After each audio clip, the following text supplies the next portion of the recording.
Hey everyone, I hope you're well. Welcome back. A bit of a different one today, a bit of a different setting where we're inside rather than out. The light behind me is not brilliant, but anyway, we'll do that. We'll swap hands with the camera and we should be right.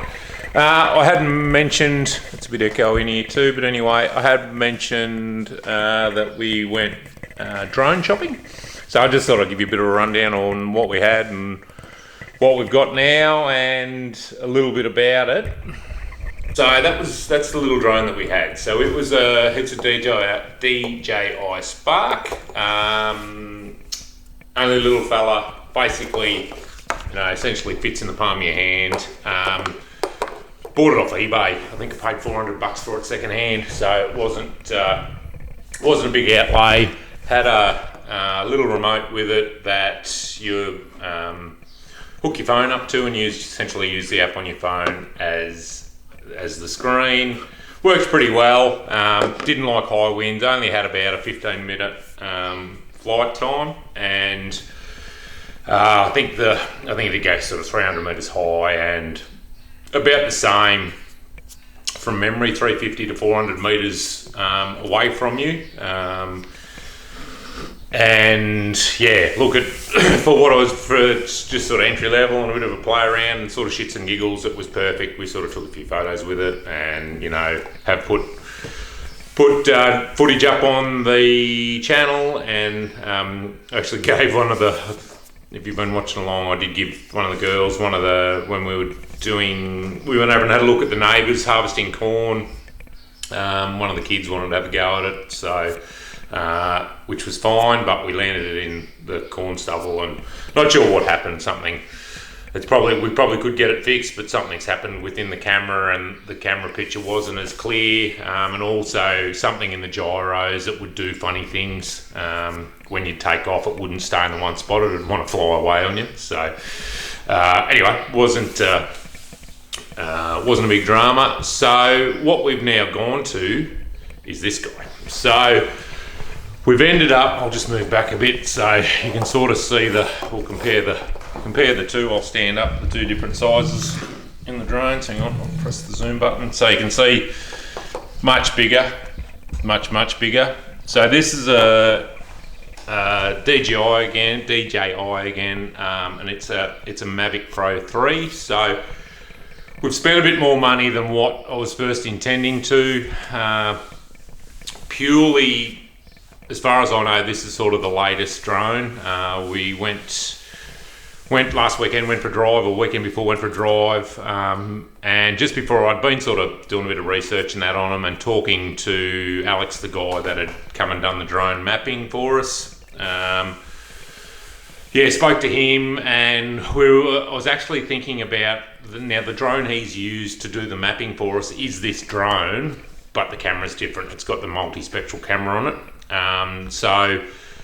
The other day I sort of got researching again before we went. I've just bought it from JB Hi-Fi in Albury.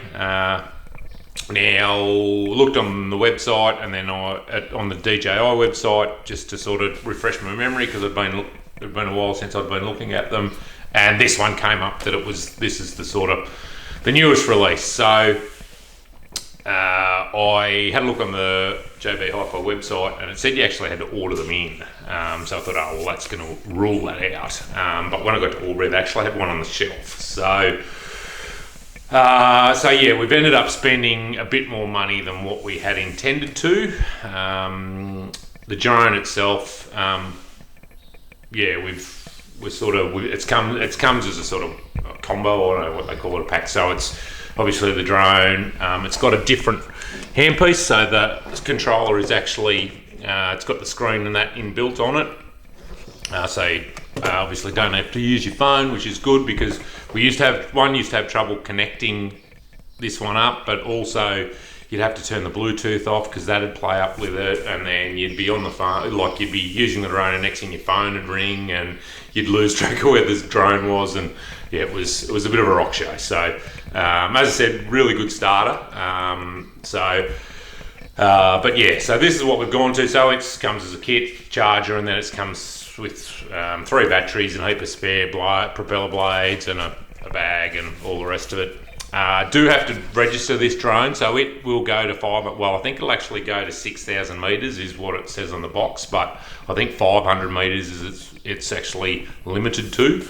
But it will go as far as 10 kilometres. Now, I'm going to put a bit of footage up here in a minute of the corn, and I sort of had a bit of a fly around the other day with it, so I'll chuck that footage up in a minute. You can have a look. What we're thinking with it is actually, you can see it's actually got 3 cameras on it. Now, the little bit of play around I've had with it, that is amazing what you can see with that. So when I sort of did the research on it before I bought it, and talking to Sarah about it, we're actually thinking that we will be able to check livestock with this drone, which we just didn't have the capacity with this one, just purely because, 1, it's flight time, 2, if it was slightly windy, it wasn't big enough in the wind, and 3, the camera just wasn't good enough to see stuff. Whereas this, we can keep it at, I had it at 120 metres high the other day and can zoom in with the camera. So what I'm thinking, we will be able to check lambing ewes with it we basically, and you'll see in time, we set up all the ewes around the house here at home in little 10 hectare paddocks. So rather than physically driving in the paddock and sort of stirring the sheep up, we'll be able to put this guy up, be well above the sheep, away from it, where it's not going to stir them up, and be able to zoom in and actually see, if there's a ewe out on its own that's having trouble lambing, then we go out and go into the paddock and see what's going on. But I was here at home the other day and flew it out over the corn, so we would have been 1 kilometre away. So I haven't actually put it up. Today's a pretty good day. It's actually a bit stiller, but the last couple of days, the last week, it's been quite windy. So I would like to put it up and actually just send it out and see how far away from home it'll go. So yeah, that was part of it. We can potentially do a bit of mapping with it. We can enter waypoints into here and send it off on its way, and it will follow that map. So pretty cool. So yeah, 45-minute flight time, a lot further distance. So as you can see, physically it's a lot bigger drone. I put it up yesterday. I've got some footage here of the guy spreading lime, and it was blowing a howling gale. It was actually telling me that it couldn't return home because it brought an alert up, but I just got it sort of a couple of metres off the ground and it came back all right. So anyway, have a look at the footage, and it's hopefully I promise I won't bombard you with too much drone stuff, but yeah, have a look, see what you reckon.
as you saw with the footage of the lambs, they were just out here from the house.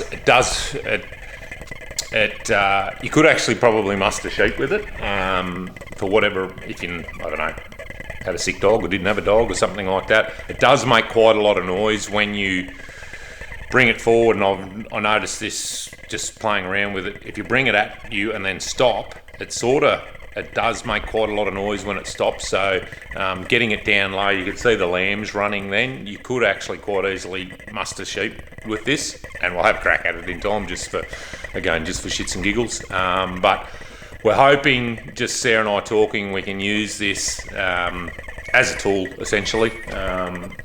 Someone's sending me a message. Yeah, as a tool, just to, managing livestock. The technology is available, so yeah, we might as well use it. So anyway, just a quick one. I had spoken for a while that I was going to buy another drone. So yeah, we've outlaid a few bucks. But again, it's going to be a tool that we use for the day-to-day running of the farm, but also it'll give you guys a bit of a better viewing experience. So yeah. Anyway, thanks again for watching. We'll catch you on the next one. Ta-da.